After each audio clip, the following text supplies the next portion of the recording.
meeting. You're going to have the presentation, you just won't be able to take any final recommendations or any action on Right, anything. right. Okay. I haven't used the gavel, okay.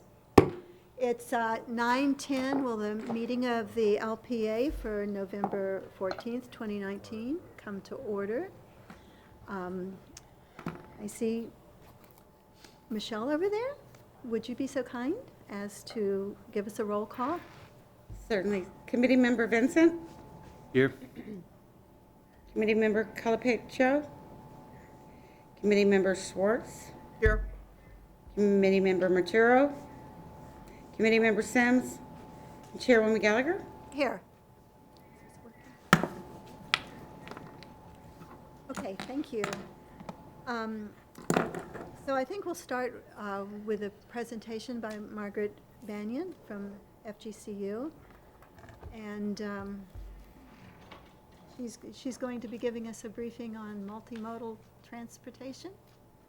Yeah, I think so. So the goal here this morning is just a presentation to kind of give you a flavor of what's coming next. So I don't plan to spend a long time on the presentation, but I also want to make sure that you have your eyes on Rosemarie Fusco. Rosemarie works with FGCU for the comprehensive plan amendments, and she's with Insight. You'll be seeing her make the presentation next when we actually have the amendments ready for you. So expect to see her up here doing the presentation.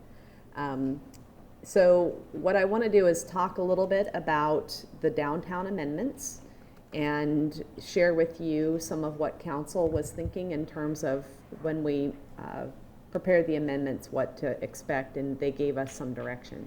So we asked for direction both on what they preferred in terms of the downtown amendments, more specifically the map, and we also asked for direction on the rewrite of the transportation element. So as you remember, we're rewriting the future land use element, the transportation element, and the housing element. But because transportation is going to impact some other sections of the comprehensive plan, we felt like we needed some more advanced kind of direction on that element, so that when we go into the rewrite and we have these amendments coming out, that we don't waste a bunch of time thinking about sort of what happens next. So we want to start with downtown. So when we presented to council, what we talked with them about, and this is related to what I think you've had the form-based code presentations before. So in the form-based code presentations, you were shown a transect map, and that transect map is very specific in terms of what the core areas are and what some of the other, so it's T5 down to, I think we have T3, maybe nothing less than T3 in the downtown. And those are being written right now, so those are going to be in land development code. And that is DPZ. So they're writing the language for the land development code. Our job is to make sure that we have it recognized in the comprehensive plan so that you can actually have implementation language in the code. So what we talked with council about is their preference in terms of what they wanted to see in the comprehensive plan for a map. So this is one of the options that we presented. This is the option that they preferred. And it's just one downtown district or downtown overlay. It's all one color because the transect, the more specific transept and regulating plan, is in the code. So what we would envision doing is having this map in the future land use element. We would include some downtown vision language. We would also include the map and then look at sort of density maximums in the downtown.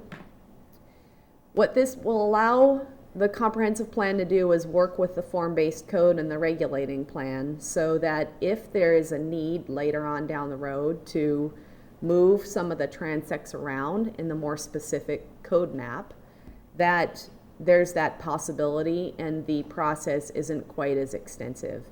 It still has public hearing elements, there's still public input, so it doesn't take away any of the public review. What it does is takes away sort of the requirement to send it up to the state for a comprehensive plan amendment. So I'm going to pause there because I think my next slide is about transportation. Let's see. Oh, it was not. This is the map. This is the transect map and the regulating plan that will appear in the Land Development Code. So you see it's much more specific. And sort of the going in assumption here is that some of these higher density areas should be placed here. But as the city implements policy, some of these things may change. And so having it in the code allows for a little bit more flexibility. And again, we're not writing the code, so I can't answer a lot of questions about the regulating plan and where it's going, but that's something that we have to recognize making room for. So this would be a new map, right? Yes, Because you have new boundary. yes. Okay.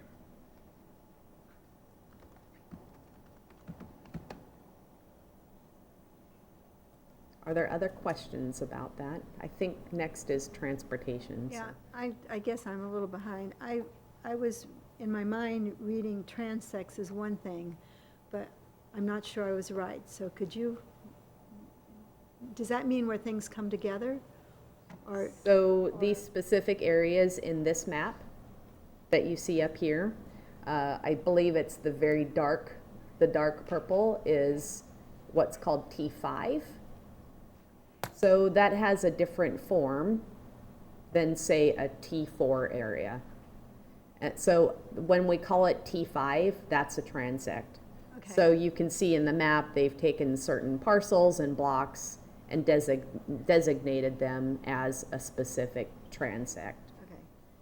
right? And so there's different forms, meaning different architecture forms correctly. In other words, a form base, how the buildings look on the street, the massing and so forth. And it involves density too, doesn't it? Yes. So there's certain densities attached with these transects. Okay. And again, this is not a map we're working on, this is DPZ's map. So the map that we would provide, so this would be in the form-based code, and the map that would appear in the comprehensive plan is this map. That's an overlay map. Okay, and this map, help me again, the outline edges are the downtown, the Yes. whole downtown.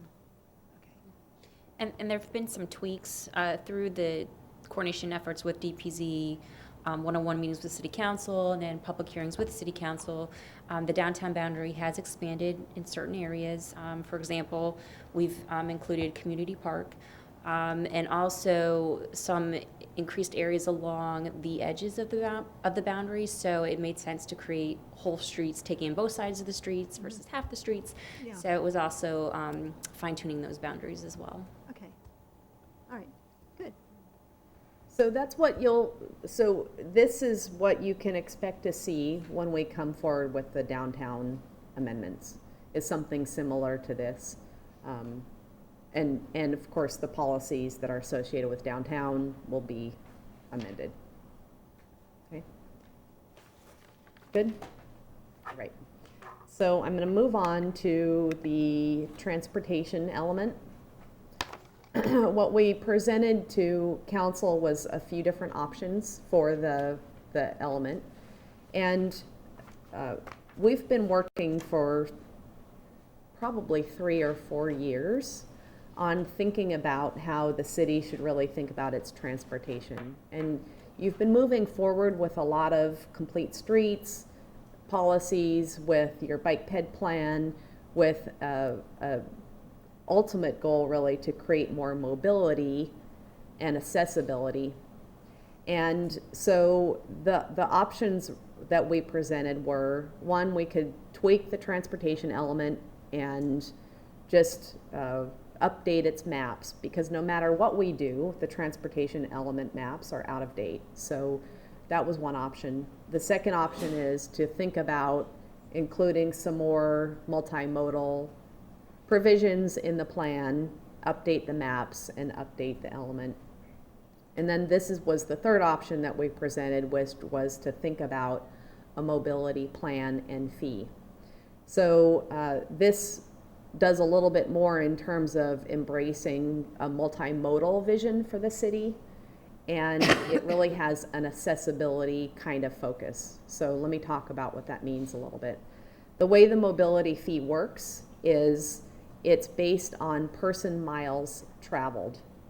So it's what they call sometimes a modified impact fee.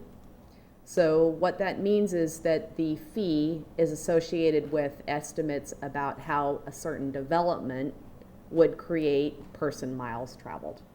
So for example, if we assumed that there was a hotel in the downtown where a person may visit the hotel, shop at the restaurants in the downtown, visit the park in the downtown, we would assume a lower person miles traveled.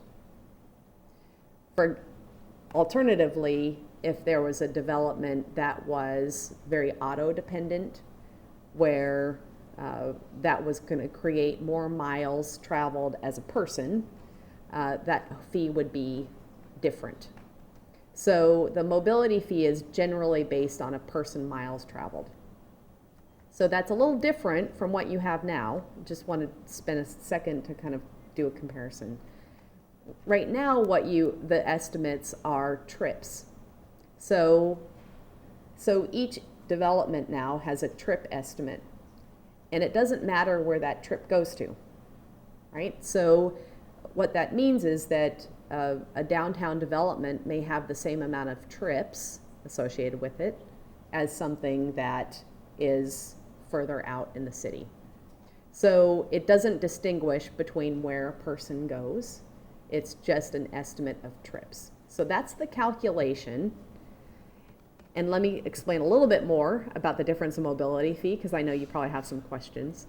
The mobility fees in Florida are constructed very differently across the state. So the city will have the ability to construct the mobility fee and plan in a way that works for the city. So it also means that some of these mobility fees can be used for operations, and they can be used throughout the city, depending on how you construct that fee. So instead of just thinking about a development and the impacts of that development on the neighboring roads, you can think about a development and the impact of transportation throughout the city. So there's a logical justification to spend funds. Say there is a development that's far outside downtown, you may be able to spend that money on downtown improvements. So it's a lot more flexible, and it also allows the city to spend that funds on operations. So you may be able to spend it on transportation demand management programs. There's a lot more operational funding that could be spent. It allows for spending on sidewalks, bike lanes, transit stops, and those sorts of things. So as a tool, it's much more flexible in how the funds can be spent. So I'm going to stop there. Well, maybe not. I'm going to show you a map of where the areas that are working on mobility fees. There's about 25 or 26 so far throughout the state, and they've started from 2012 to now. The Tampa area has had several rounds of mobility fees where they are now updating their fee schedule. So they've got enough experience with this that it's tested in the state, so that we're a little more able to understand the implications of it. Our approach to the comprehensive plan next would just be opening up the plan for investigating and pursuing a mobility fee. So we would not be constructing the mobility fee program in the comprehensive plan. That's going to require a specialized consultant. There's 2 or 3 in the state that do this work. So the more specific mobility fee and plan would be developed later. It takes a while, 18 months to 2 years sometimes, to construct the studies, create the program in the vision that the city wants, and to then develop that in the code. They would also rewrite the elements of the comprehensive plan that would need to be rewritten at that point to make sure everything was consistent. So what we would be doing in the comp plan is really just creating the process for that. So I'm going to stop there and answer questions. So if I could ask a question. Yes, please. So the attempt here in these fees is to get a more equitable assignment of fees to different uses. In other words, if I have a hotel, I may have a lot of people coming to it, therefore my fee might be higher because of the multimodal than I would, say, a small feed store that doesn't have very much traffic at all, takes up sidewalks and streets. So it's a more equitable way of kind of distributing that for funds to the city for operations and whatever else. Is that correct? So I would say the equity is more place-based than it is trip-based. So again, if you have a hotel where there's limited parking, you're not going to expect a lot of trips. This is an example. Depends on how you construct it. If that hotel's in downtown, right, in an area that you wouldn't expect a lot of trips, versus sort of a feed store, yes, you wouldn't expect a lot of person miles traveled. So the schedule is the examples that I've seen are, there's a lot of detail in these schedules. So there's a lot of consideration in terms of the kind of project, the kind of development, and its place. So some fees will develop kind of a core area, and then it's very consistent with form-based code where you would have these core areas and then other districts that were more outlying. Some cities have one district for the entire city, so then you're more talking about the kind of development. So there's a lot of flexibility in terms of what the goal is. So if the goal is to incentivize, say, downtown development, then you construct your fee in that way. If the goal is to increase equity, you would construct your fee that way, right? So in the devil's in the details here in terms of how you construct that fee. I would think that for a hotel, for example, if they are providing a parking garage internal, there are ways of handling that because that's a contribution to the parking plan Right. of the city. Yes, So, but that's been tried and tested in these different communities that you have listed here. yes. So we have an example already of how that could work. The most recent example is Northport, and so they're working on theirs now. Northport's not a big city, right? So they're also, I think we're looking forward to see what Northport comes up with, because some of the other cities in this list are bigger than Bonita, but Northport's really not. So I think I'm looking forward to seeing what they come up with. So, am I hearing that there is the possibility that the fees could be used to encourage people to do infill rather than,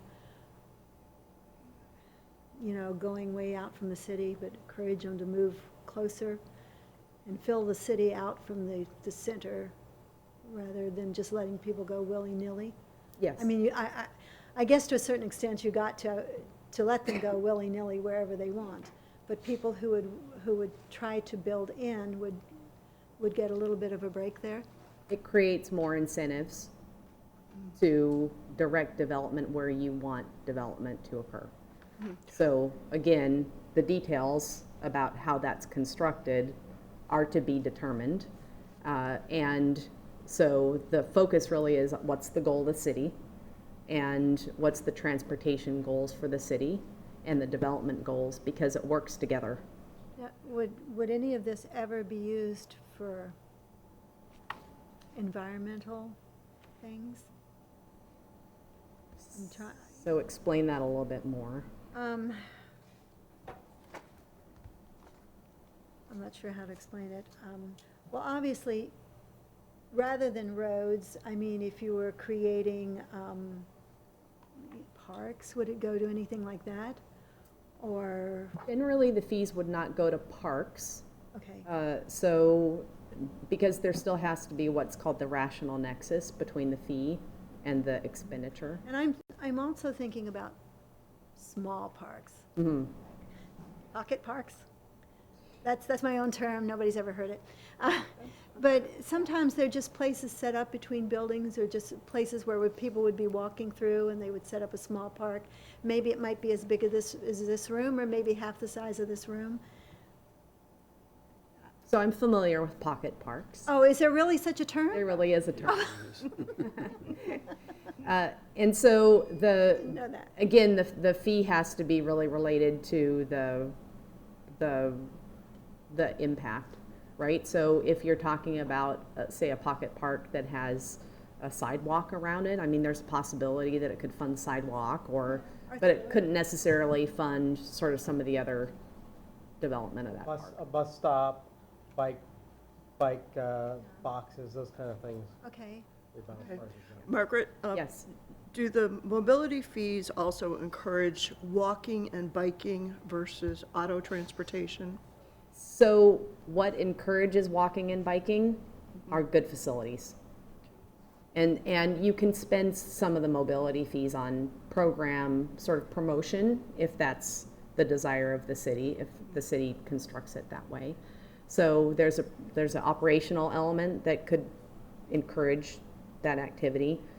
But what we know from transportation is that good facilities, things that are closely accessible by themselves encourage.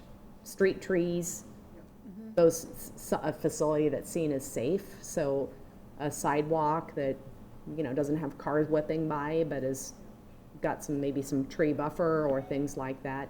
Yes, so there's a connection, I think, between sort of these good facilities and increasing people's their interest.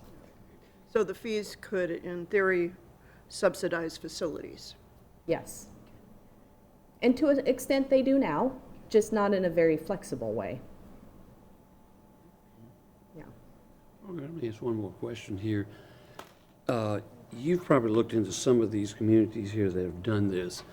Have they found that when they switched over to this fee, mobility fee, that they were missing funds that they hadn't ordinarily or in the past had tried to recover? In other words, the advantage of doing this obviously would have to be that we're losing money because we're developing streets and not getting repaid for them, for example. So are they finding that they had errors in the past, that this is correcting that error and it's more equitable? So I cannot tell you all of those details. What I do know from more general reading about mobility fees is that because the calculation, you start with what are the development plans for the city in terms of transportation, bike lanes, sidewalks. So that's your beginning point. And then you develop your program, your needed funds, and then the fees that are associated with some of these more developments, wherever they are, will get attached to those expenditures. So you won't have a lot of funds necessarily sitting out there in a holding pattern where they can't be expended because there's more flexibility in the expenditure. So what is the difference? I'm trying to find a connection or a difference between what we've been doing and what this does for us. Yeah, so right now what you do just generally is you have an impact fee and a development comes along and there's a calculation of trips. And then there's an estimate on the impact of those trips on the first intersection, and then the second intersection. And then you may get to the third intersection in terms of trips for that development. That's where you can spend your funds, But they have to be focused on roads mostly. mostly. Yeah, I think we've put some provisions in there that they I could think this gives you a fund. little more leeway, I think that's what you said. Yes, Part of what's happening with mobility fees, and they came out of the legislature at a time that they were also removing concurrency. And so, you know, previously, if there wasn't sufficient infrastructure, the developer had to make up that gap, and now it's a pay-as-you-go system. But this was sort of a parallel plan to say, well, one of the issues you have is that there are a lot of places, particularly infill areas, where you're not going to be widening roads. So the way it was set up was to allow, and the governments are really being creative themselves, and it started with the larger governments because they saw this as it has a continuing operations funding element to it, which impact fees cannot provide. Impact fees have to be for capital expenditures that actually increase capacity. Whereas These fees come from the same people. they came from the same people, and it's not like they're a continuing fee, but they can be put into programs like buses or other operational-based programs that can have the impact of providing alternative avenues for people to have transportation. And it allows the government to collect a fee to allow it to put into those types of programs. And that's why you've seen it come out of areas like in the Tampa Bay region where they have a massive transportation system that's coordinated between multiple governments because they think, well, we can use this to fund streetcars, or we can use it to fund our bus programs, or, you know, so that it's more flexibility, but it has the added advantage of if you tie it to places, you have almost a tiered impact fee system. So if you're farther out in the hinterlands, you're going to be paying more traditional standard impact fee, whereas if you're in a downtown revitalization area where there's a lot of infill development, the impact fees, the mobility fees you're paying are to increase connectivity and alternative transportation options in that zone. So as a developer of a large project in downtown, would I necessarily assume that I'm going to pay more? No, but going back to your original question, the difference between impact fees and mobility fees is really perspective. I mean, the impact fee is under the assumption that you're going to constantly be improving Right. capacity. The mobility fee doesn't assume there's going to be additional lanes on a roadway, but it assumes you're going to increase access, whether that's through a bus or a sidewalk or a bike lane or another lane of traffic. So when you're looking at it, Derek is exactly right. You're looking at how you're getting people around and how people are moving. If you are in an area where that accessibility is already at its highest level, which you would assume would be your downtown, you can assume, although it's not always the case, but you can assume that comparatively speaking for other locations of the city, your fee would be less. It would be less. Correct. I have a question too. When I think of impact fees, I think mostly of a one-time fee, Mhm. which covers the, let's build it, but there is a maintenance cost associated in perpetuity, excuse me, for the city.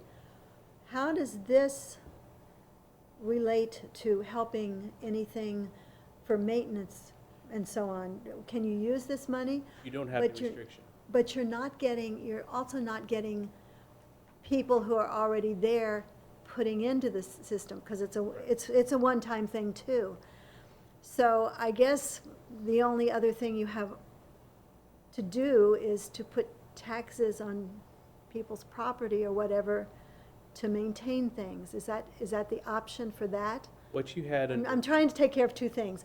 One is getting this stuff for new things that are being built, and the other thing is, how do we continue to maintain things, and does this help?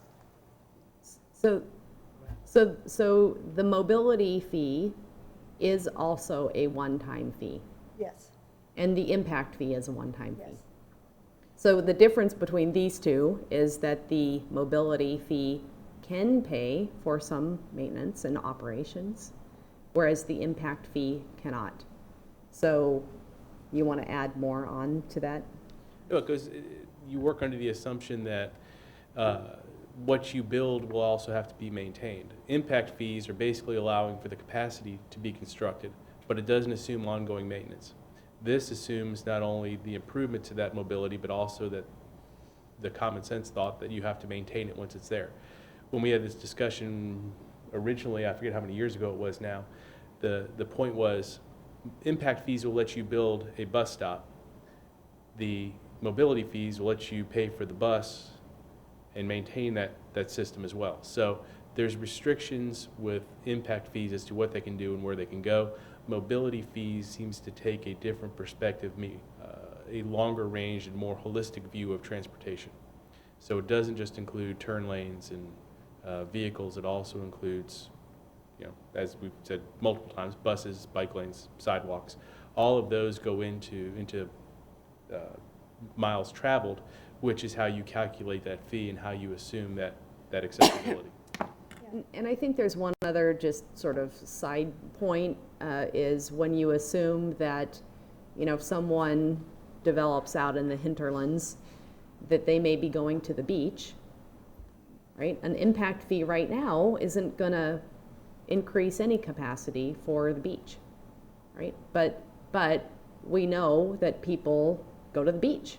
So it allows some funding for improvements and accessibility improvements going to the beach. Okay, and I have another question. You said this, my allergies are bothering me, so I'm hoarse, excuse me. You said that in Florida, this started like in 2012. So do we have number one, any experience with how successful these cities are being, or any experience that's older from other cities in other parts of the United States that might have used something like this where they have been very successful, or where they haven't been very successful? So I have a vague answer to your question. Okay. Which is the first communities that did this early on were Hillsborough and Tampa.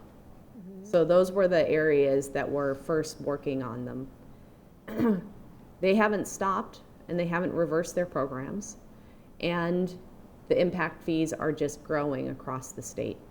So from The impact fees are. I'm sorry, the mobility fee. Okay. So that tells us that cities and counties are using this as an important tool to address their mobility issues.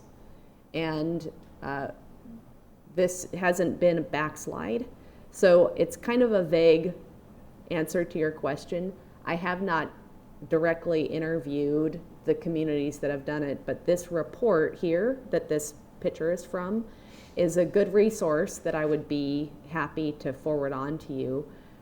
This is Florida Department of Transportation's recent study. It's about 2 years old. And what they did is case studies throughout Florida about how the fee actually works and the experience that communities are having with it. So, and they have it on a blog post, so I'm happy to forward that on, because it's kind of it's an easy to read document. It's a little complicated in terms of how communities have developed their fee, but it does provide some good background about the experience that they're having. Did it give you any information on, and this is a hard question to ask, and I don't know if you know any answers, except for maybe you've read something, where you can look at a city, if you had impact fees or if you had mobility fees, how much difference in city revenue would if you did one, how much would it bring in? If you did another one, what is the give and take there? Do you know what I'm saying? Yes, ma'am. But I think that might not be the right question, or at least It may not. I don't think that was the question that was asked when mobility fees were created. But I think people who pay these fees are going to ask a similar question on a smaller scale, is if it was impact fee before and I paid $1,000, I know that's too little, but it's mobility fees now, and I pay 5,000, you know, that's gonna make a difference of whether they're gonna like it or not. Kind of expand on Dr. Banyan's point when you had said how successful have they been. The places that have taken the time and have put in the data to provide an accurate fee have been more successful than those places that have not spent the time or spent the money to come up with an accurate fee. And it's no different with impact fees. I mean, the only comparison with impact fees is generally you look to justify an amount that will give you the greatest amount of revenue to provide for roadways or for parks. And you don't want to cross the line where it interferes with development. That's kind of the transect. Mobility fees are building a system of accessibility of what you want to see, and from that coming down. Now, impact fees to a certain extent do that as well, but as I said before, they do it from a different perspective.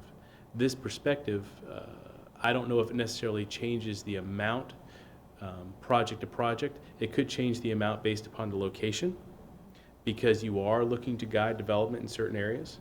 So if you're saying overall, is there a chance that I could pay more? And I would say absolutely there is. But the reason that there is a difference is because if you want to build something where there is no accessibility, out without much infrastructure, which is not really supported by city services, that fee is going to be higher than if you want to build somewhere where those services and that infrastructure Wouldn't the impact exists. fee be higher too? No, ma'am. It would be based upon use and upon, or square footage. It is not based upon location. Okay, that makes sense. So in anecdotally, what I've understood from some of these communities is that there was some, especially in the Tampa area, there was some hesitancy at first, but now that it's in place, the developers really like it. I mean, so that's kind of just what I've heard anecdotally in terms of what the public acceptability has been. Okay, and I have another, Okay, and then I have to go to class again. Today's got Thursday, kids taking so tests I have, again?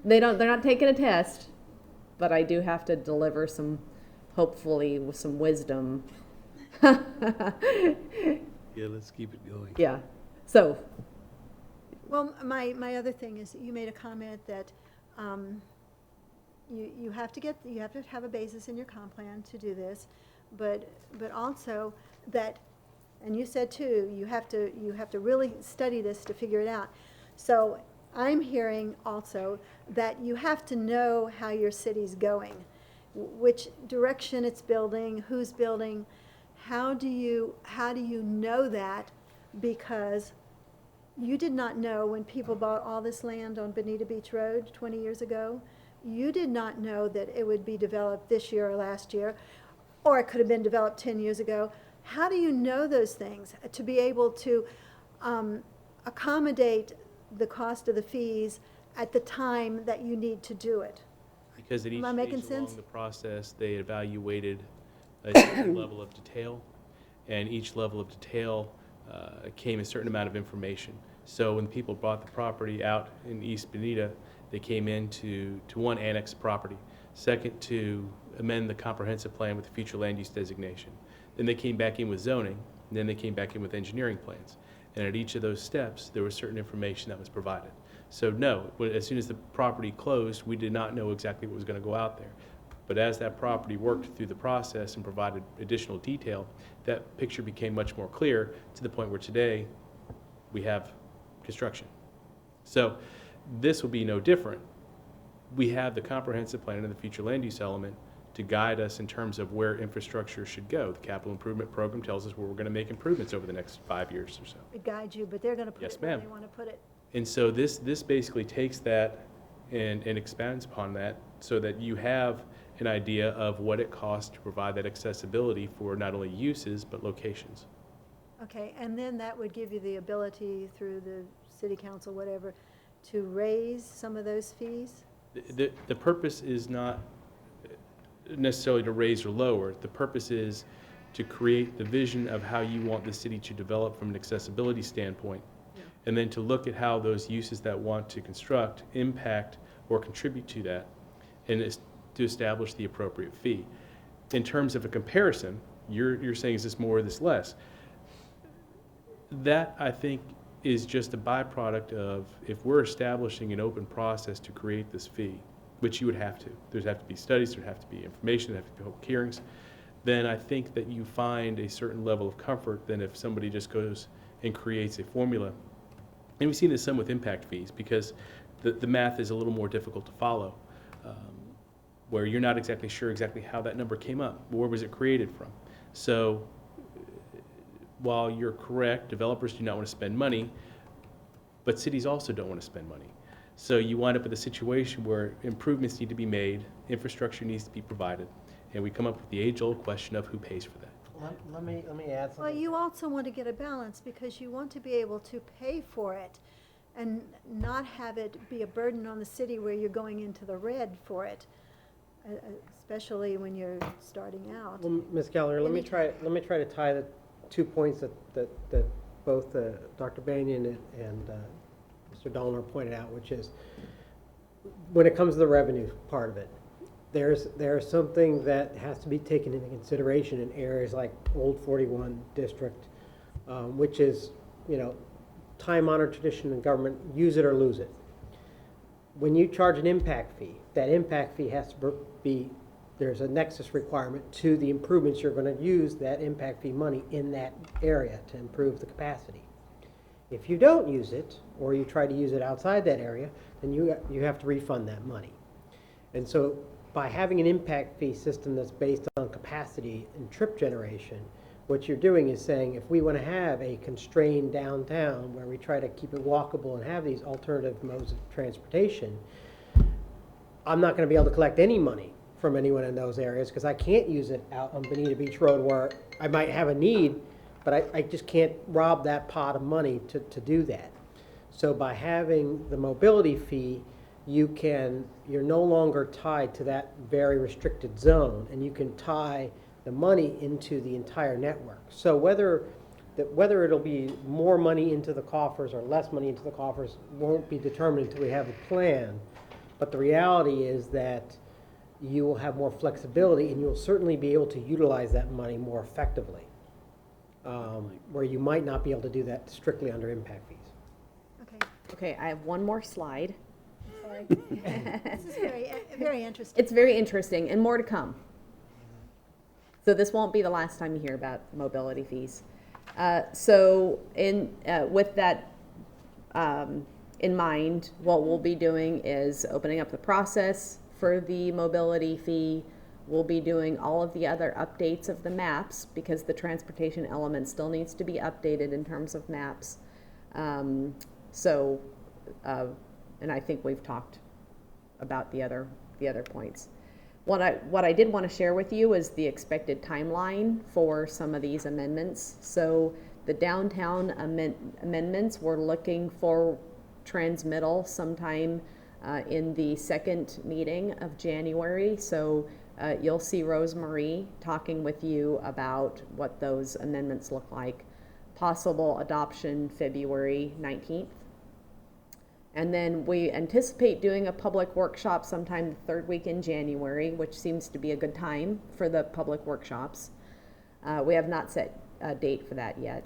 And then what we've talked about here today, the transportation element, future land use element, and the housing element, all of the additional optional amendments we hope to transmit sometime February 19th.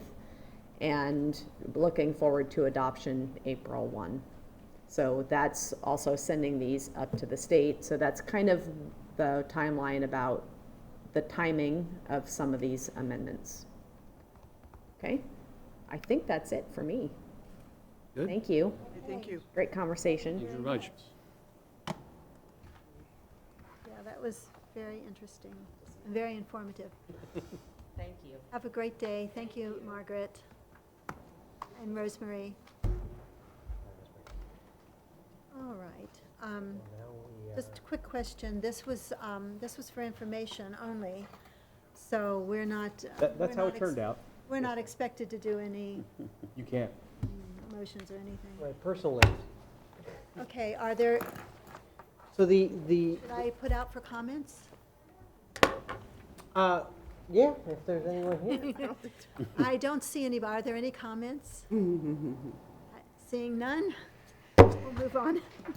So because we're still down a quorum, what I would recommend at this time is that we go ahead and have the public hearing.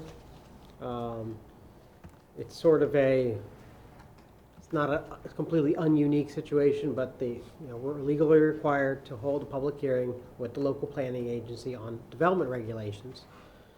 There's not a legal requirement that they actually make a recommendation. So we're sort of in a quandary here, and we don't know when we may get a quorum, if today or on future meetings. I know we have some pending issues coming forward. So my recommendation is to go ahead and hear this and to not take any action on it. And then perhaps we can take the comments, however, and pass them along. Maybe something good for us to think about. Yeah, yeah, I agree with that. So we'll just continue on to, Well, you're here, you know. to the, get all dressed up for nothing. to That's the, right. to the ordinance, I guess. Derek, do you want to read that, or No, officially, or? you have a copy of the ordinance, I'll read the title. There you go. That's a problem.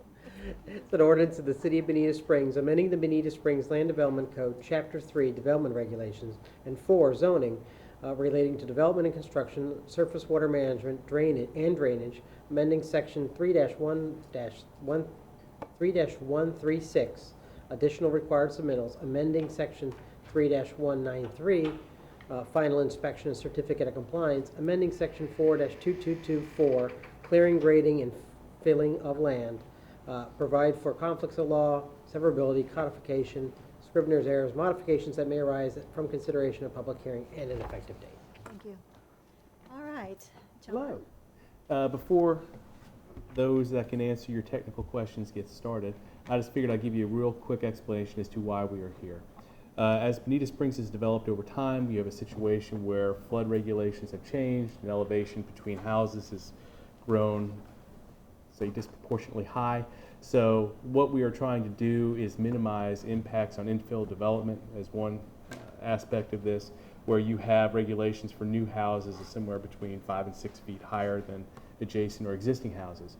You also have different situations where the city has been working on stormwater as a whole, and this to a certain extent brings it down to the residential level to address those areas. It's also we've taken some lessons from other communities that have gone through similar processes or faced similar conditions and tried to learn their lessons without having the negative experiences ourselves. So some of that has been included in here. And we are hoping that we can put this in place so we can start seeing some changes in development patterns where we've had to really work to minimize impacts. So with that, I'll leave it off to the engineers and let them explain this to you. Okay, thank you. Hi, good morning. Stuart Smith and Tricia Goff, we're engineers for community development, Thank you. and happy to present this to you and answer any questions that you might have today. I'm going to cover Chapter 3 of the Land Development Code, and Tricia will cover Chapter 4, the zoning aspect of the Development Code. Ladies first, Tricia, Chapter 4. Oh, okay. So as we go through chapter 4, I did bring a couple pictures just in case we need to go over any of the items that are listed in here, and visually might be a better idea. So with the chapter 4 clearing, grading, or filling of the land, we did change it. Our ultimate goal was to encourage for single family, for the infill lots, for drainage, engineered drainage plans to be provided. And we do go through the code section in detail of what is required, what the exceptions are, and I can go over some of the drainage solutions with you. I don't know if you want to go line by line, or if you want to, how would you like to approach? Well, we may want to do that, Okay. line by line. I did have a question from what John said. So the elevations have changed So So they're now higher than they were for things that have been Because of here? FEMA regulations, you have the typical situation where you have the older homes that are set at a lower elevation. Like 2 feet or something? Oh, way more than that. Or more than, the older ones are more than 2 feet? I think about mine, I don't think it's more than 2 I'll just give you feet. an example. Let me see if I can find one. That's a great example.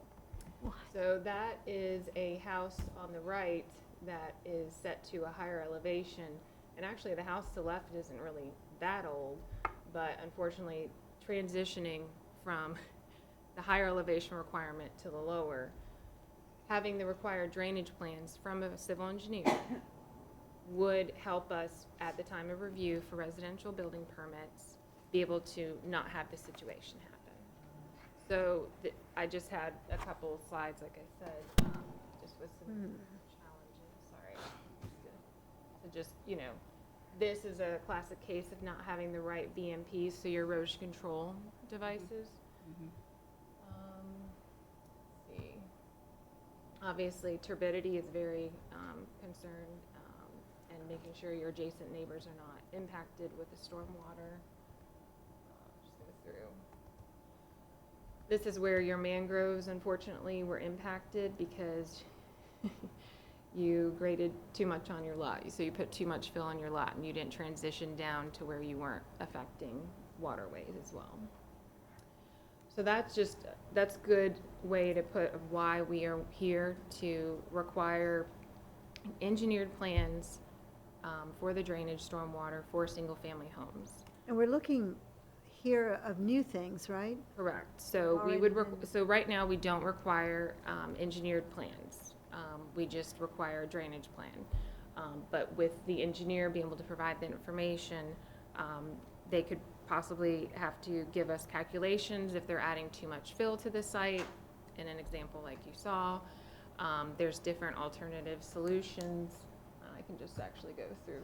So this is an example of a approved drainage plan. And as you can see, you've got your finished floor elevation of the single-family home, and you've got your drainage arrows. I apologize, it probably is a little hard to see, and Yeah, it is hard to you- see.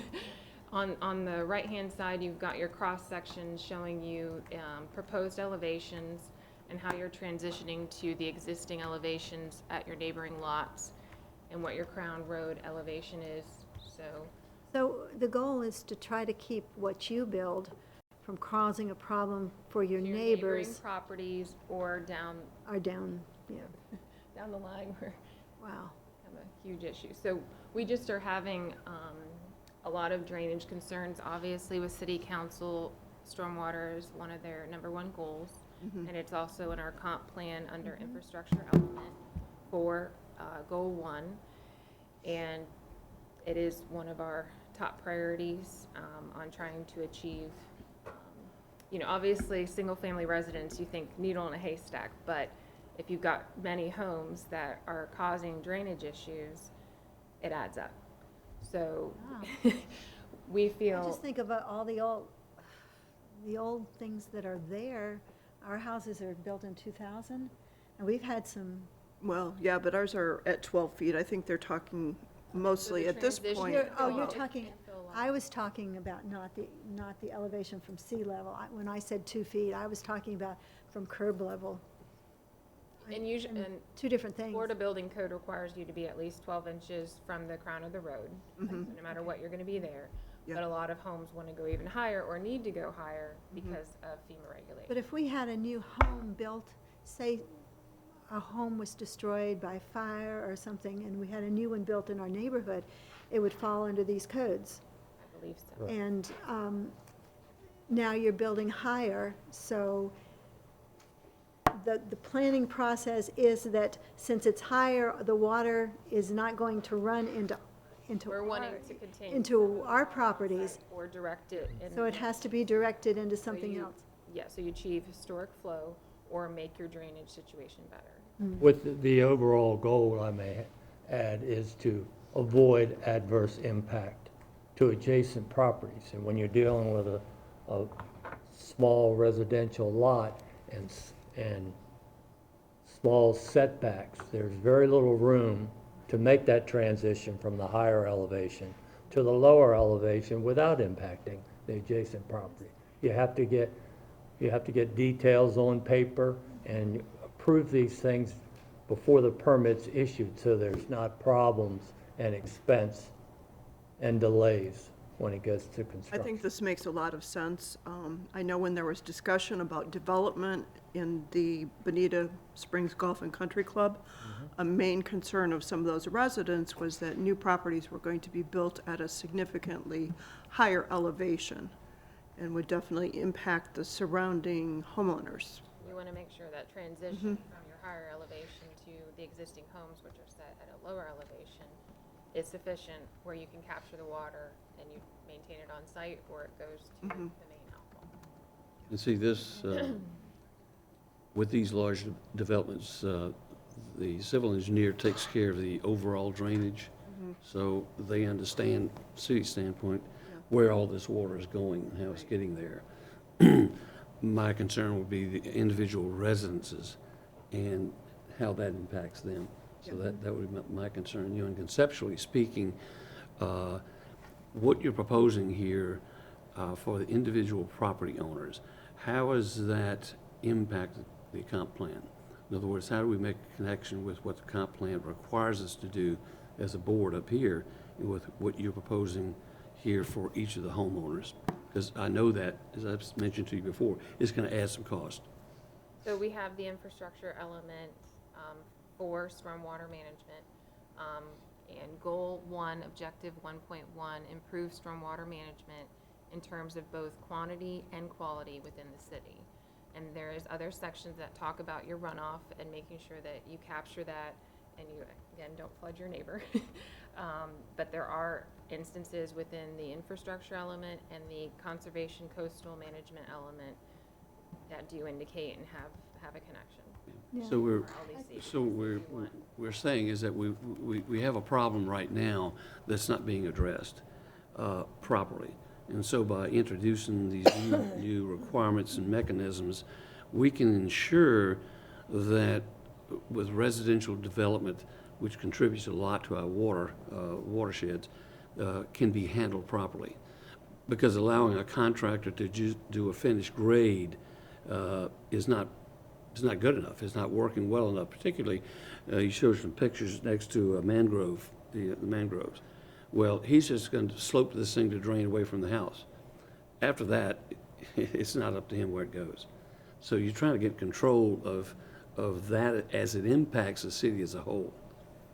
The new developments, large developments, we're already doing that. We're taking care of that through your submittals. I think too, just simplifying things, the drainage, we're looking for something from the LPA eventually. I think, actually, it fits right in for the vision of the city when they talk about stewardship toward natural resources and protecting the natural environment, pollution controls, and pollution controls and all that. That's kind of overarching. So I think in general, the plan fits with the comp plan. Your changes fit. And requiring an engineer to provide those drainage plans. They are taking responsibility by giving us a plan. We approve it if the drainage works, and then it's up to the contractor to implement that on site. And then once the job is done, the engineer is required to give us a substantial compliance letter, a certification saying they went out to the site, they made sure that the drainage plan matched what actually was built, and they give it to us, the city, and so that's how we. Was this the one where it talked about the models? I don't think so. No, No, I'm I'm in going to chapter get 4. into that. Yeah. That's the other one. Okay. Well, I will ask, I have one more question. Okay. How do you think the developers and the builders, contractors are going to have to do this because the city's going to require it? That's where the rubber will meet the road here in terms of the pricing of houses, selling of houses. I'm a builder, and so I know how much it costs to build this house. Now you're going to add another $5,000 to that cost because I have to hire a civil engineer to do this work. So how do we go about addressing that issue of running up the cost of new construction on a house.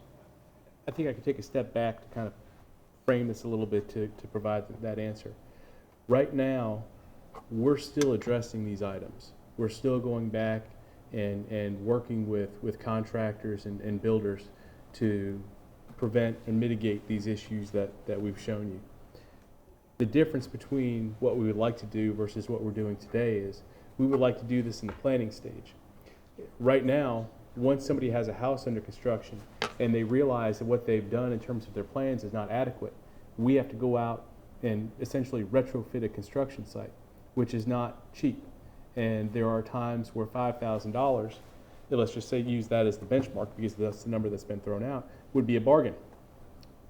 So when we are looking at how this issue is handled, it's not that this is going to be a new issue that we're looking to tackle. This is not a new scope that is under review.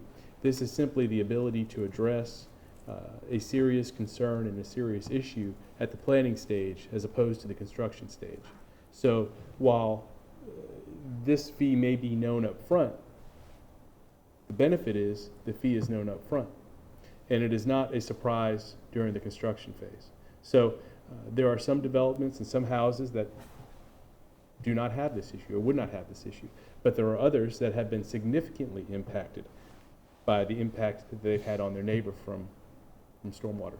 So we've looked at this simply as formalizing a process that we have already been directed to address today, so that tomorrow, hopefully, it's a little bit smoother. So it's like pay me now or pay me later?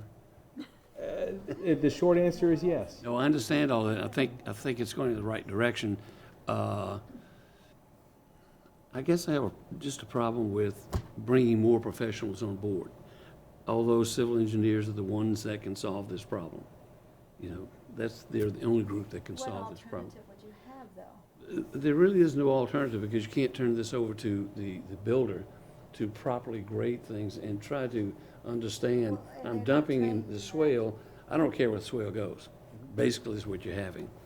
So that, I think it's a way of getting control of, we're gonna make sure of where it goes because we have a responsibility to the Well, city as a whole. This is a problem. I mean, I was just coming through Irma. This is a major problem here. And the thing is, It's frightening. the contractors do have the ability to take what's on paper and make it reality. That is their expertise. They're very good at that. We have some very good contractors here. But what is not expected of them is to engineer a site. That is not part of their training, their experience, their knowledge. I mean, they may be able to do it just because of a natural ability, but there is not that training, there's not that accountability for that. They don't look far enough down the road. And the thing about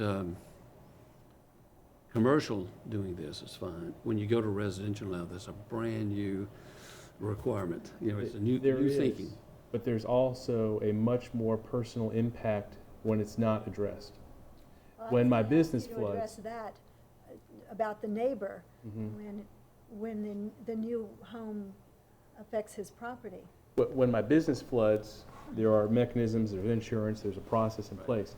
My house floods, while there's still that process in place, it's my house. I can't just not go to work and avoid the problem. This is where I live. And so whenever we place standards or whenever we look at a portion of someone's residential construction, there needs to be a reason, because that is their house. And in this particular case, the more we've been dealing with this and the more instances that have arisen, and these pictures were just highlight examples, the hours and days that have been spent trying to address these problems is probably incalculable. And so we are looking to protect those that already live in these neighborhoods, in these houses. And to go back to your statement, for some of the newer developments, it's not as big of a deal. While if a house burned down or for some reason a house was taken down and a new house constructed, yes, they would have to come under these regulations, but it is much easier to meet a drainage design within a community that has a central system, especially if that central system has been maintained and well designed, than it is for some of the older sections of Bonita Springs where their drainage may include possibly a swale that was constructed in the 1940s. So That's what we find when we have, right now, the way we're doing is we're saying all the water must come from the back down to the front, for example. all right, it gets into a predetermined system as of right now. So what we're finding is that system we have now is not adequate. Is that right? What we're finding is we can't get that water off the property. Or if we do get the water off the property, we don't want it going directly into the neighbor's garage. Well, let's suppose that we have a grading plan. Actually, if I can see the remote. We have a grading plan that we are doing now. So we get all the water that comes to the front of the property. The way that the city is set up is that supposedly it's accounted for this development. Talking about existing houses, new houses at the infield, that sort of thing. And so we bring all this water to the street. Now, the streets were supposedly designed to take care of the water anyway because it was vacant land, vacant property before. Comes into the street. It's set up with street drains to the nearest drain. And it gets out. So now by telling the city that we've got this quantity of water coming down and having to prove that that quantity of water is going to be taken care of by whatever the street is at this moment. Do you see where I'm going with this? Well, that's why this isn't the only solution. We are also looking at it from a larger perspective and also from well, I'll call this more micro perspective. Because without looking at it from both angles, you are not going to be able to address this. This city has had water questions for years, and we are trying, at least to the best of our abilities, to address it from multiple levels. This is one of those levels. And you had talked about the neighbors and what we're looking at.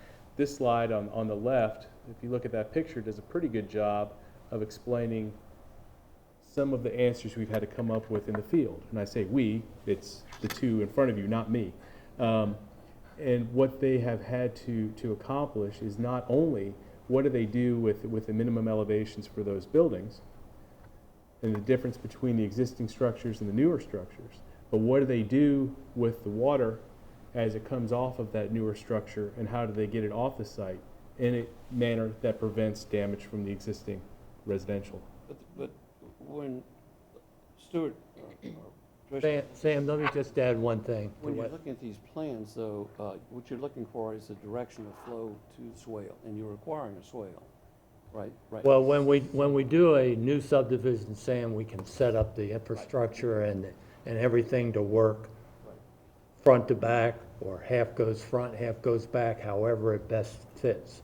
Okay, but when you're dealing with these individual infield lots, there's not one solution that fits all to drainage. We don't go into these infield lots where these isolated single-family lots are being developed and say, we got to get the water from the backyard to the front. In some cases, that's the way it best drains. But Okay, without adverse impact. But there's a variety of drainage solutions that are considered during the permitting process, and we work with the contractor and their engineer, in this case, to come up with the best solution, that with the overall goal being no adverse impact on the adjacent residents or the community or flooding in the area. so if it's a new community, every one of the homes would have this done. Is that what I'm? It would- New Part of their community would be a part development. of the They would have development to. order, and you would see a system that was designed for the entire community. Yes. What we're looking at here for But you these, still have to do the lots individually and make sure they comply well, that's, into the system for the whole community. yes. But they'll be that's more where or we're- less at the same elevation as. These are apples and oranges. Newer communities are, I don't want to confuse the two because they're so different in terms of what's being done. In terms of this ordinance, we're looking at infill or the development of single-family lots that are not part of Yeah. a community. I have a couple points to make. First of all, it sounds like the city engineers are already spending quite a bit of time trying to figure this out. So part of what we're doing is shifting the burden of that from the city staff to the homeowner engineers to figure that out. Is that correct? We're trying to catch the problem Yes. before it gets to the neighbor. where Okay. they're- And secondly, I think this is really important, especially as we are talking about more infill development. And there'll be a benefit to the contractor. Time is money to Yeah. him. If he has a permit and a plan that he can quickly develop and we can certify compliance without any problems during construction, he gets done faster, he sells his house faster. Okay, so there is a benefit in it on both sides. And we don't have to deal with all the problems in the field, and City Hall doesn't have to get all the calls from the adjacent property owners that says they've got water on their lot they never had before. But in the infill situation, right now, I think a grading plan is required, right? For single family, If you're above 18 inches. if you're above 18 inches. Right. So it means that you're providing a direction of flow for the water that's coming down on the property now and after the house is built, which would be the same amount of water or less, maybe more because the roof is providing more water. But Sam, as you pointed out earlier, the contractor and the builder is just going, and their grading plan's just going to try to get all the water away from the house that's setting up high and drain it to the sides, and he doesn't care where it goes. Well, but let's Just as long as it stays off his lot. Let's But suppose that's he not does the that. solution that works. Well, let's suppose that he does that. Let's suppose that he drains the water properly through swale or whatever mechanism to the street. And he does that without hiring an engineer. I mean, that's the way we've been doing it for years. It's not always worked. I mean, the majority of That's the point. infill lots that we see, though, are these smaller lots with these big houses Yeah. that go right up to the setback line. So But you but we all, yeah. you don't have that room to put the swales. So I you think have- most homeowners understand about draining a lot. I want it to get away from the house. That's what you do. When you get into a swale and you get down to what the city has done for me to provide drainage in the street. So now we want to say that I need an engineer to tell the builder exactly what to do here. We know it's going to drain to the street. So how does the engineer improve that direction of flow and the quantity of water flow? He could do that, Sam, by, some of the pictures here show little toe walls having to be built between houses because there's so much difference in elevation. Okay, you have to place a small wall, maybe at about 30 or 40 inches high, in order to capture the water and then direct it to the front or direct it to the back. Other solutions that are being implemented, that we're working with the builder on, are to be more conscious of rain collection from the roof in a gutter system.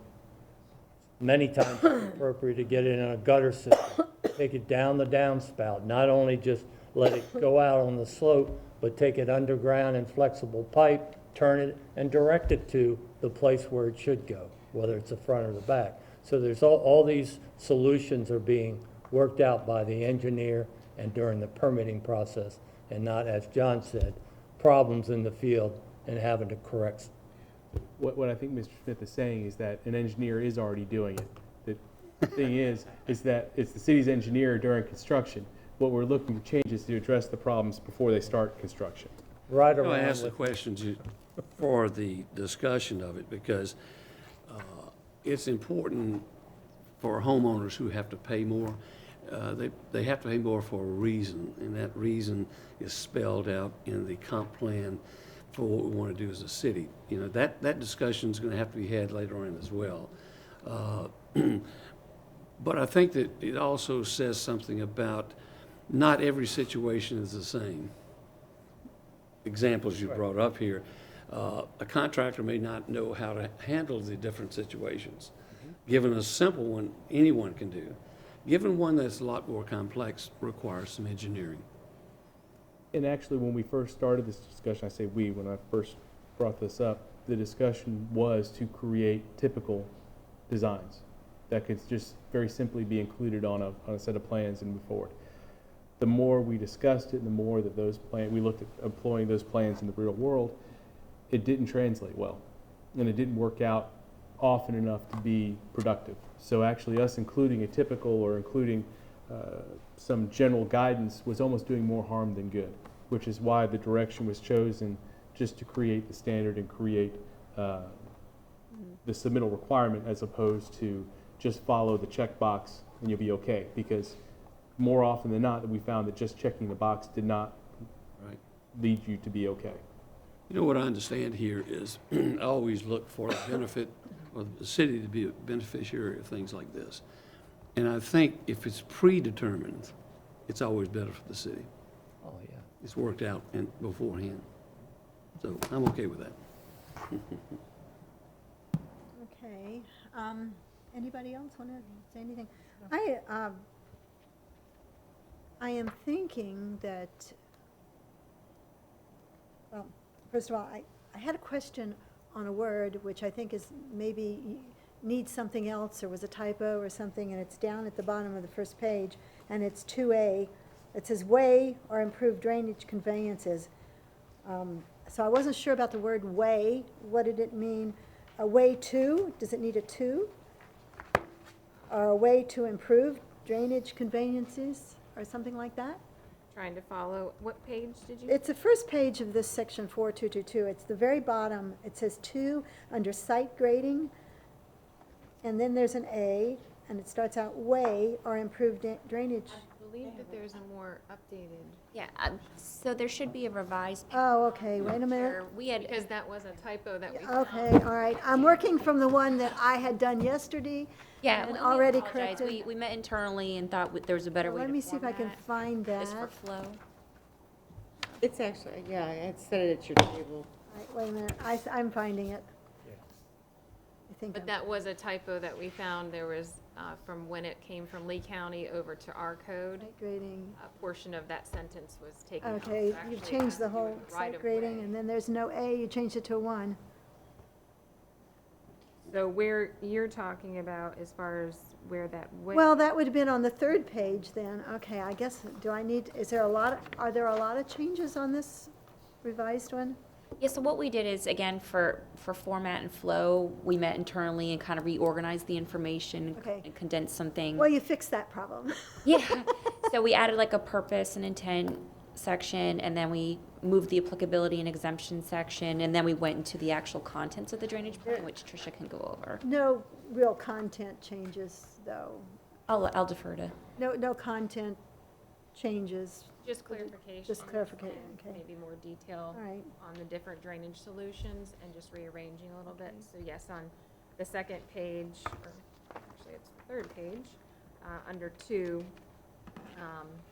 there was a problem with the way, I believe, right of way, yes. So 2I, prevent erosion of soil onto adjacent and abutting properties, street rights of way. So for some reason, that rights of and everything in front of that did not get transferred from Lee County onto our code, so that. Where is this? I've actually got 3 of these. On the second page. I'm sorry, the The third page. The third page Third of page. the 4-2224. Where it says Uh, side I've grade. got 3 versions of this up here, Oh. because I printed up, late last night, I found another one on my computer, which is still different than the one you gave this morning, and different than the one I got last week. So, number 3, is that what you're saying? I'm under number Where 2, it says site grading. site grading during construction activities. Okay. All right, now what was the?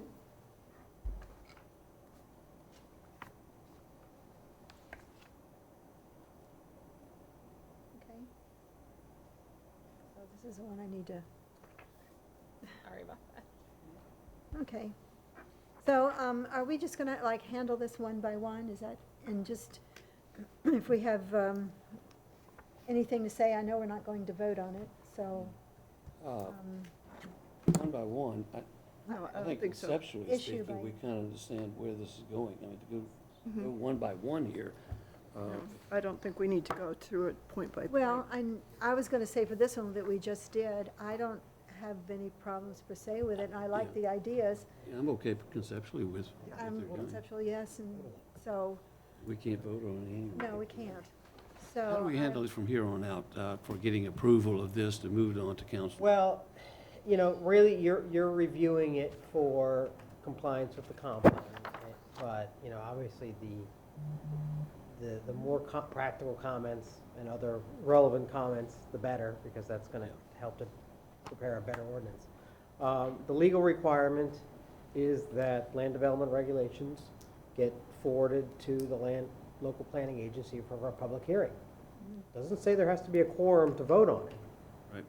So the way this has already been advertised for the council's direction, obviously, they're trying to get this ordinance pushed through in order to catch the Right. constant issues we keep coming up. So You my wanna keep thought moving, is, provide your comments, whatever comments the three members have, and we will incorporate those comments to the council and just understand there's no recommendation to be given because we So been do able we to get a want- quorum. Do we want to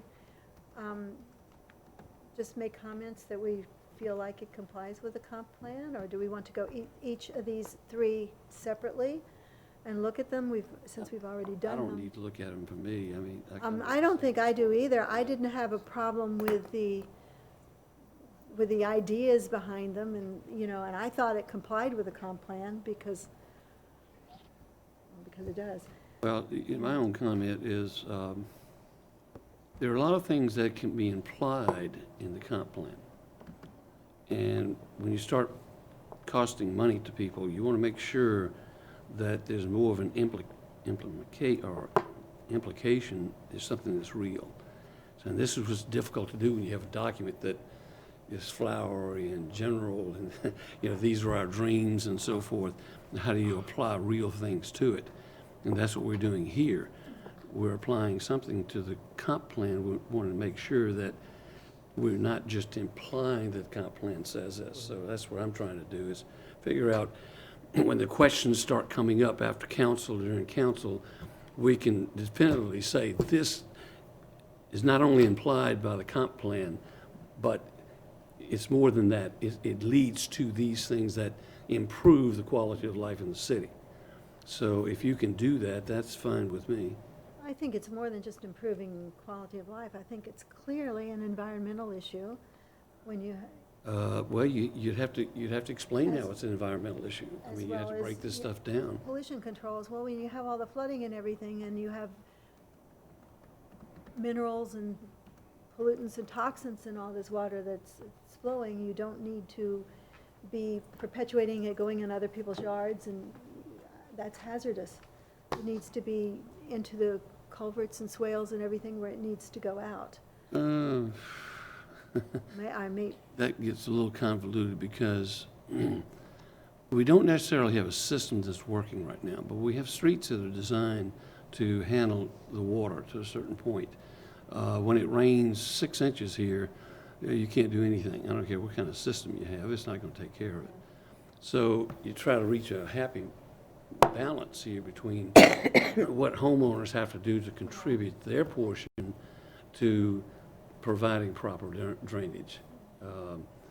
And now, what's going to happen now is that this thing is probably going to pass.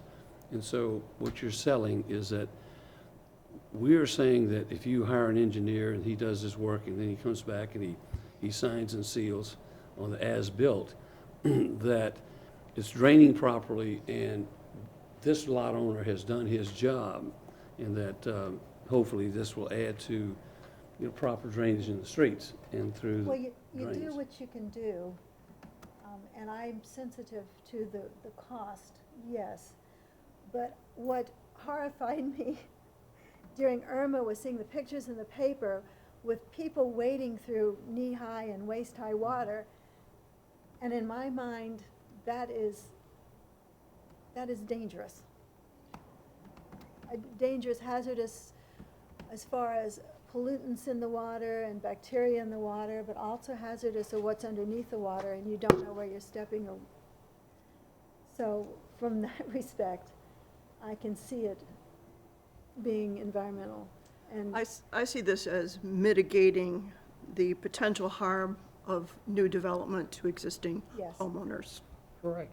Yeah, I think, if you really, I think Mr. Benson's right about the idea that the comp plan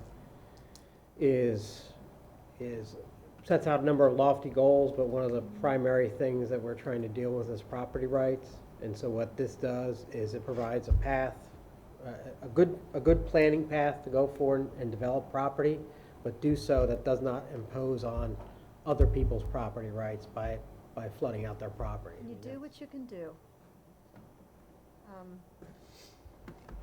So, And then too, as part of this research effort, staff had looked to see what other jurisdictions are doing.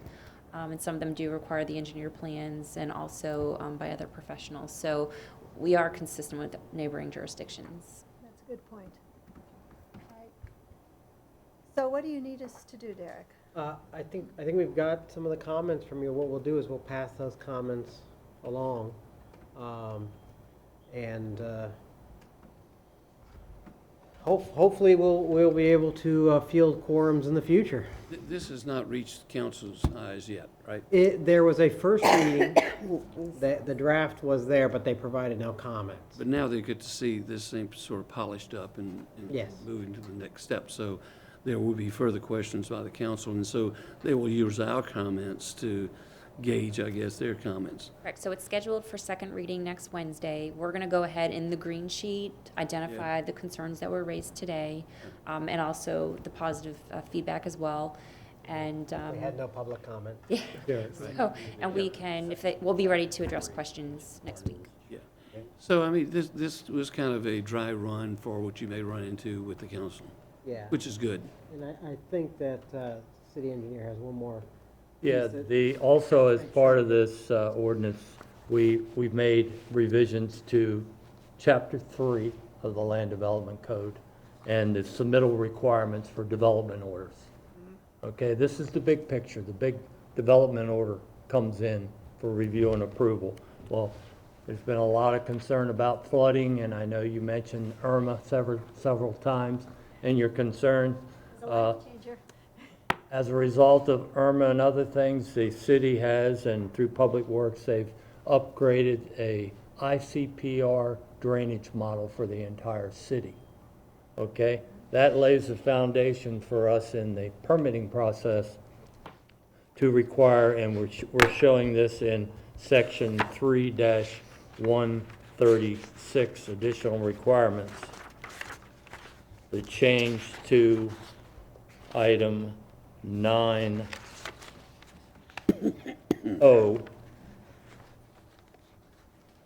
And again, the emphasis is on requiring that the developers, when they submit the development order, demonstrate that there's no adverse off-site stormwater impact to adjacent properties. What we've done is, with the city's updating of the ICPR model for the city, now we have a mechanism where the developer can be required to take their new project, and insert it properly into the city model, run the necessary 100-year storm and other storm events, whatever the city feels is appropriate for that area.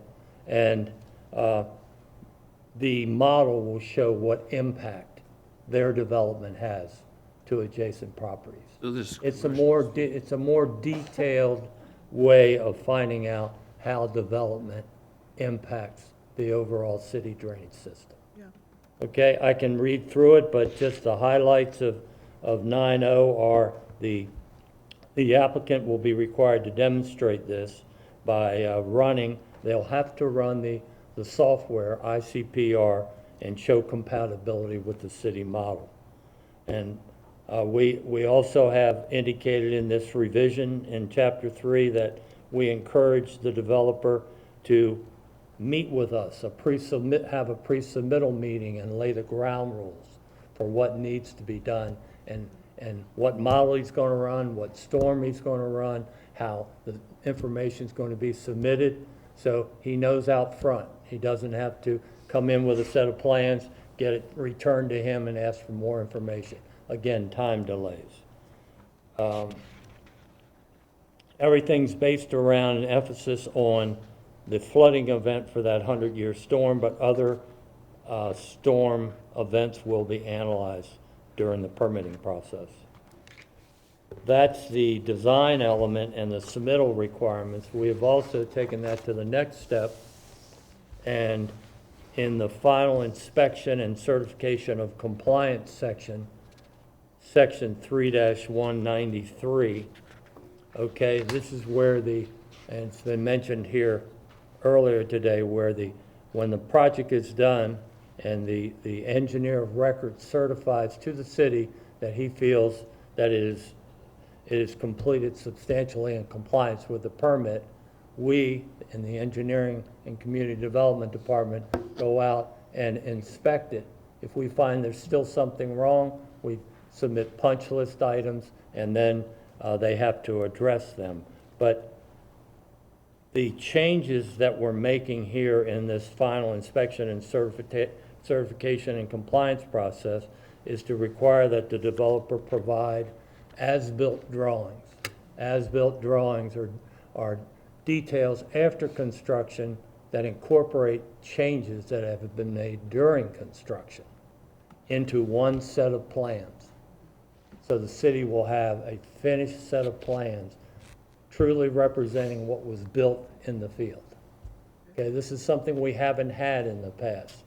And as Jackie indicated, this is pretty much consistently done in other municipalities Is that to and help counties. for the future, seeing what has worked and what has not? Well, that helps for the future for that reason, and also it gives the city a tool that if something happens due to lack of maintenance or downstream from that particular community, we can pull out a set of plans that truly represents what's out in the field, ground truth it, and look and see where the problems are. It can even be, and we're going in this direction too, it can even be computerized Yeah. in the So future. it will help you in the future. It will definitely help. But what we're asking, this is a common thing, that contractors are familiar with as-built drawings. It will require that a surveyor be retained more during construction than in the past, but the end result will have a true picture of what was built. Stuart, I think this is excellent, because I have an example that when I was in Brendan Cove, we didn't have a follow-up by the engineers. At that time, we weren't, I guess we were a city, but Lee County was approving these little subdivisions, and no one followed up. And we had plenty of problems with drainage because no one followed up to make sure the as-built was like the design. And the ICPR model is an excellent stormwater model. We will, now that we have the city completely updated, thanks to Public Works and the effort they did with their consultants, we can take a node out of the city somewhere, a structure, and say to the applicant, here is the flood stage that we know happens here for a 100-year storm. You have to bring your development and discharge your water to this location, show that that impacted structure the flooding will not increase. So we have more technical tools to make sure that as development occurs, we don't have more flooding than we have now. Yeah, I think it makes a lot of sense. It does. My compliments to you. Nice job. Thanks. Do you think, just curious, that the definition of the 100-year storm is going to change in the future? Near future? What do you mean by definition? I don't know, whatever they use in. That's that's a reference to an intensity of a Yeah. storm that occurs, Yeah. okay, not once every I'm 100 asking you years, to but speculate, that's probably not your job, I just wondering. We can no, do it also. the intensity of the storm will not change. Right. That's just a means to calculate, okay, how much water has accumulated on the ground and where at that particular time. Right, no, John? No, okay. No, I thought John was going to come up. It's okay. I'm just curious, He's not stepping into engineering right now. not into He's speculation. got an opinion, but he's not. I just thought the model was interesting, and I think, do they have a chance to, you said there are various alternatives they could use to fix the problem, and they run it through the model. Do they have are they forced to use the one that the model predicts to be the best, or does it? In this case, that we're requiring that they use this stormwater software, ICPR. Okay, Does Fort Myers have this in their land development code? Okay. Not to my knowledge. I didn't think so, you know? Sarasota County does. Yeah. And Eventually. it's been very successful to help control their flooding I don't know problem. why not so far. I mean, you know, it's not like we just started yesterday dealing with flooding. Majority of the engineers in town have access to this software. And I know as a professional, there's webinars being given now and to educate us professionals Yeah. in the using of this excellent software. All right. That is an overview. I could go through line by line if you'd like to. I think it's necessary. I don't Does think it's necessary, anybody? no. Okay. So just following orders here, are there any public comments? Having seen none, we will continue on. All right. Their next meeting, Thursday, December 12th. We need to approve the minutes. Can't do that either. That, can't do that. I'm sorry, we don't need to do, we can't do We that? can't do it. All right, so we will, we will We didn't have to adjourn, not just said go approve. home. And, well, I had one more thing to say, as some people know and some people don't know, is that I have put my resignation in for the local planning agency effective when my term expires in December. And for the month of December, I will be on vacation part of the month and have company the rest of the month, so I will not be available. I am sorry to say, but I wanted to also say that I have loved every minute. I've enjoyed working with everybody. I have learned so much. And as you know, I ask a lot of questions, as I just love to learn, and I find this fascinating.